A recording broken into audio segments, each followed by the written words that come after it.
Shane took the boys swimming this morning, and so I have just a few minutes. They're on their way home, and they're going to be really tired. Let me tell you what's been happening since I started this whole little daily vlog in April thing from, her name is Amy. Funny story, I did videos, especially on YouTube, starting back in like 2010, earlier than that though, but really consistently with young female entrepreneurs. I started doing the videos consistently because we were doing live streams of them, putting them up on YouTube, and the live stream was awesome because not a whole lot of people were doing it at the time, so it was very unique. And even on top of that, even less people were talking specifically to young women who were entrepreneurial. One of the reasons why I loved being consistent with the videos, both in the live stream format and in the recorded on YouTube, was because as a young woman who was in a business, there weren't a lot of people like myself around me in my local area. I go to these different business networking events. I kid you not, at least once every event, someone would come up to me and ask me if I was here with my mom or dad, which was always kind of frustrating. But when you look around the room, there was like one young person at each event. On top of that, I looked pretty young. Yeah, like even younger than I was in my early 20s at these events. What the live streams and the consistent videos on YouTube did was give me this incredible community to go to, and it was my online friends, people that understood where I was coming from and shared similar interests and values. And so it was easy to talk to them. It was also beneficial for both of us because we shared what it was that we were experiencing, what we learned, some setbacks, things that were really successful for us. It was just kind of fun. I don't know, it was fun to talk to them. And you could say, oh, online friends, blah, blah, blah. How real is online friends? It kind of sounds silly, especially to people that are a little bit older that didn't necessarily grow up in the time of AOL chats. What were those called? IMs.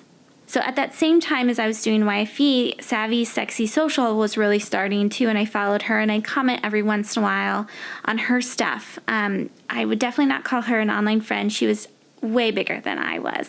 And it's really cool to see how persistent she has been about her messaging, about what it is that she's doing. She's very, even 6-7 years, how many every years it's been for her, she's still doing the same thing, plugging away, and has grown an insane amount.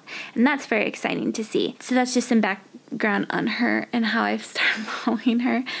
Since then, I'm, the last 2 to 3 years, I haven't been in the business world. I've been doing some freelancing here and there, and I just started getting back into creating videos online. I started back in like December or so after kind of burning out over the summer a bit, working on other people's projects. And even now I'm still freelancing, and it's difficult. I feel guilty whenever I create something for myself because number one, I could be creating it for my client or spending that creative energy on my client. Two, I could just the thought of thinking I should be spending this time on generating an income for my family. But what I found over the last 7 days with this whole vlog everyday thing is there's a lot of beneficial things. Number one, creatively, I feel good. I feel like a little bit more energized. I feel a little bit more inspired. It's not just the coffee. I don't know how to express it, but I feel productive. I feel like I'm accomplishing something, even if it's just putting out a video. And not every video is what I wanted to put out. Sometimes it's just something that I have to do quickly, like this video, but it's the act of doing something that's exciting and fun. And especially like in the last couple days videos, the ones where it's more of the daily vlog, I work with Shane on it, and that's really fun because, I don't know, it's working with someone too, because I always work on the editing piece alone usually, so it's fun to edit with someone else. Apart from the creative space,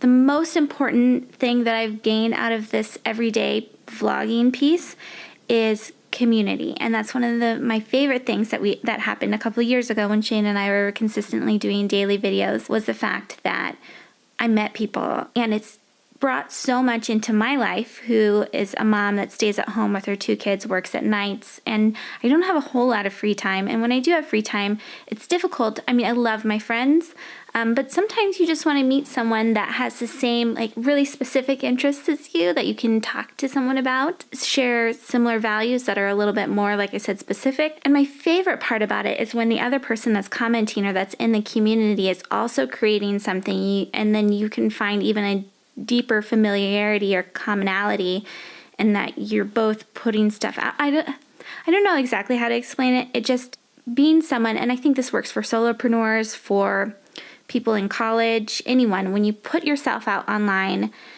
there's that nice aspect of just releasing creativity, but there's this like side effect that you meet people that appreciate what you're putting out there, or that are entertained or gain something from it, whatever it is, whatever the reason is, but you connect within the comments. And I think that is so fun. That's my biggest takeaway with the first week of this vlog every day in April. It's just a great reminder of the feeling, what it feels like to put yourself out there and create something every day, and then to gain new friends.